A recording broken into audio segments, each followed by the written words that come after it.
Hello everybody. So today I am going to talk to you about different tips for labouring. Now I'm not going to cover everything in this video because I can't literally fit it all in one video, but basically I'm going to talk about ways you can improve and be like a good labourer, just like some basic things that you might be able to improve on, just some basic labouring skills and just basically how to be a labourer, but how to do your job like a little bit better. It's not all about just moving blocks and mixing up cement. There's a lot more to labouring in ways that you can be really good. So I'm going to go through a few of them things today, and like I said, I will do another video where I go over like more labouring tips and stuff. I'm not going to show you how to mix up in this video either, because mixing up is probably going to be a bit of a longer video, because I want to show you a bit more about like what type of mix to do with which types of bricks. So yeah, just some little labouring tips today, guys. Okay, so first off, most important tool as a labourer, probably a knife. I keep a Stanley knife on me all the time just for opening bricks and cutting open plastic. Very handy. I then keep a kind of rubbishy cement knife for opening bags of cement with, because I don't want to get cement all in my Stanley knife, so I keep this rubbish knife for that. Right, one really good tool to always have on you if you're a labourer, as well as your other tools, is a little trowel or just a normal size trowel. If you're looking at getting on the trowel and you want to just get the hang of using a trowel, then just having a trowel on you, being a labourer, is a great way to start. I've got a BrickysBuddy here, and if you don't want to carry a trowel around all the time, you can just literally attach it to that and wander around with it. But what we use these trowels, like you can use your trowels for, is like knocking up muck. If you've got getting a little bit dry, you can add a little bit of water to it and knock it up. You can also use a normal size trowel if you want, but it's up to you. And then also we can, when we tip the muck bucket out, you can just get in there with your trowel and scrape all the excess out. It's just handy to have on you all the time, and you really get used to using the trowel then too. Another good reason to have a trowel on you as a labourer is to scrape the edge of the mixer out with your trowel to get every bit of mortar out, but don't stick your arm in too far because it's dangerous. You never ever want to let your bricklayer wait for mortar. So what I do is when I fill up the muck boards, I leave a bucket of muck next to the muck boards, so I can fill it up easily if they need any quickly, or if I've gone away to do something like put another mix in or load out and they're running low on muck, they can just put the bucket onto the board themselves, and this just saves everybody so much time.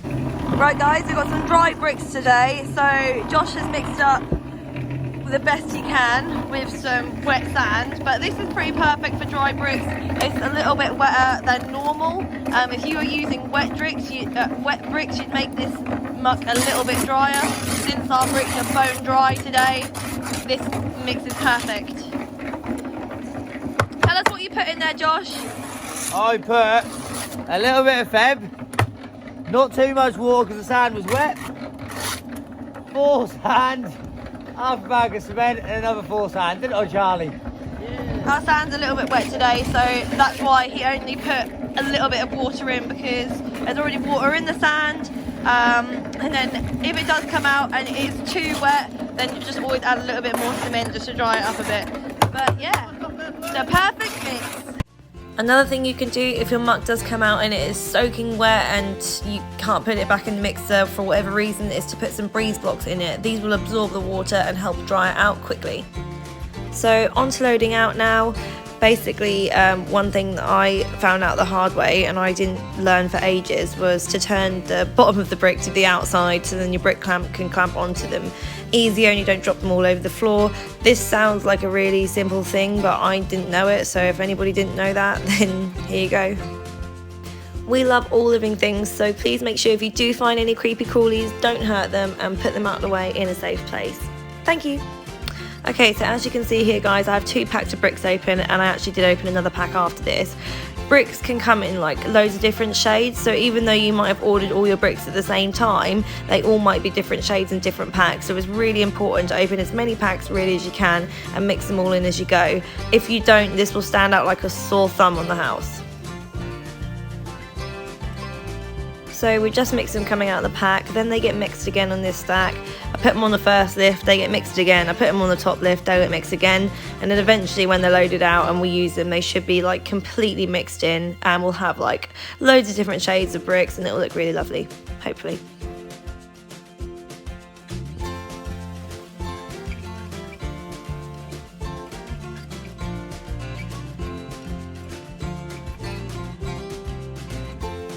quick gun show, and we're up scaffolding now.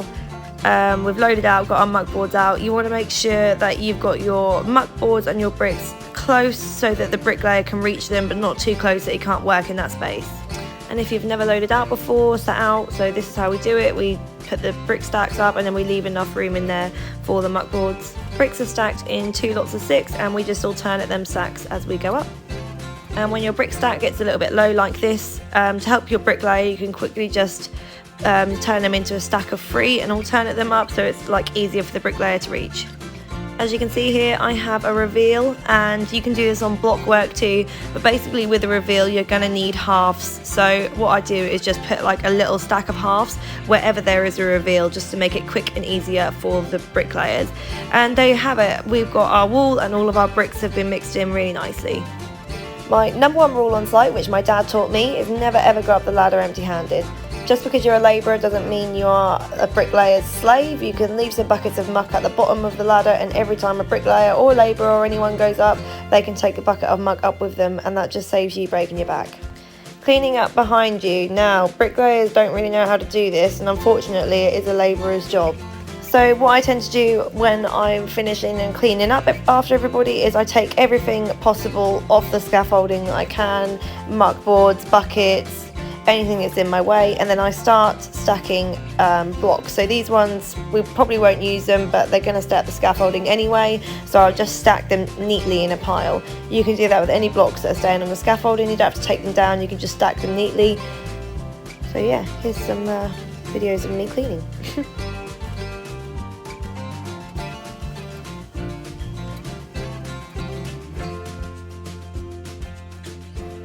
I also grab any tools that I can find and I take them over to where the bricklayers are, because sometimes they just literally take their trowel round and nothing else. So I take all of their tools round to where they are. Scaffolding's clear, now I'm going to sweep. As you can see, I'm sweeping down the gap that's a board away from the wall. I'm not sweeping it onto the wall, because if you get any mortar on the wall it's going to ruin the brickwork. So just sweep it down any gaps away from the wall, so long as there's like nobody under there doing any work. A good labourer will know what's going on around him, so I've left a few blocks here because we've got a lintel going over. Other lintels have been done, but there's still one to do. So just be aware of what's going on around you and leave some bricks and blocks for the bricklayers if needed. Now, I don't know actually why I filmed this video or if it has anything to do with labouring, but it was just a really, really manky shaped brick. Be prepared. So at the end of the day, you're going to wash your mixer out. I put a little pile of bricks, of broken bricks, next to the mixer, ready to go as soon as I wash out. And another tip about being prepared is you don't have to start washing everything down when the bricklayers are finished. You can start washing everything down like at 3 o'clock. If they've done with some boards, if they've done with some tools, you know they're just on a little corner, they're not going to need any more boards or anything for the rest of the day. You can just start washing them down, and this is just easier for you at the end of the day, because then you're going to have less to clean when half 4 comes. Make sure you wash your buckets out. There is nothing worse than filling a bucket up with mortar, trying to tip it onto the board, and it won't come out because you haven't washed the buckets out the day before and now all the cement's gone hard. So make sure you wash your buckets. Now this is actually the end of the day, so I am grabbing everybody's tools and cleaning them for them. I really hate people washing my tools because nobody ever does it properly and always gives a half-assed effort. So just make sure when you do wash people's tools that you do just wash them completely, because cement's really hard to get off once it's gone dry.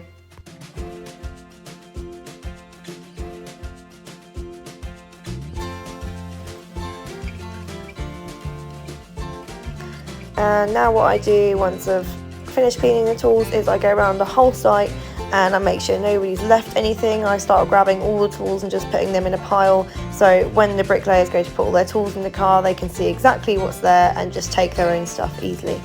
Keep everything dry. As you can see, Josh here is covering up the cement. This goes for bricks and sand too. Make sure you cover it up. Everything is so much easier when it's dry. This is just an example of what our site looks like at the end of the day. Everything's been cleaned, blocks are stacked up.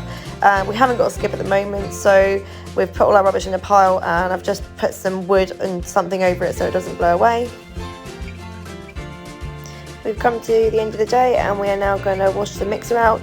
And I am using my trowel again to scrape all of the leftover mortar out of the mixer while it's turned off. You really want to get all the mortar out because the bricklayers will need it, and you don't want to be washing the mixer out of all that stuff still in there.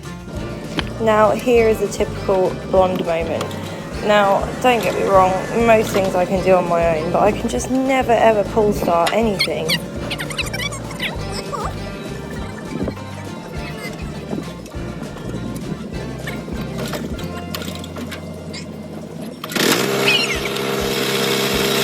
That is literally hilarious. Right, now washing out the mixer. So I like to pour my water in slowly, getting it all round the rim, because if you just tip it straight in, you only wash the back of the mixer. So I like to just pour it around the rim, chuck all my bricks in, and then I turn the mixer away from the sand. If you leave it facing the sand, it will splash out, all of it will get in the sand, and then you're going to get lumpy bits in your sand. This really is one bashed up mixer. Anyway, so then once it's turned around the other side and you've let it go around for about 5 minutes, then what I do is just slowly start to pour it out, because again I want the water to get all around the rim so it washes it properly, and then I just chuck some clean water in there and rinse it all out.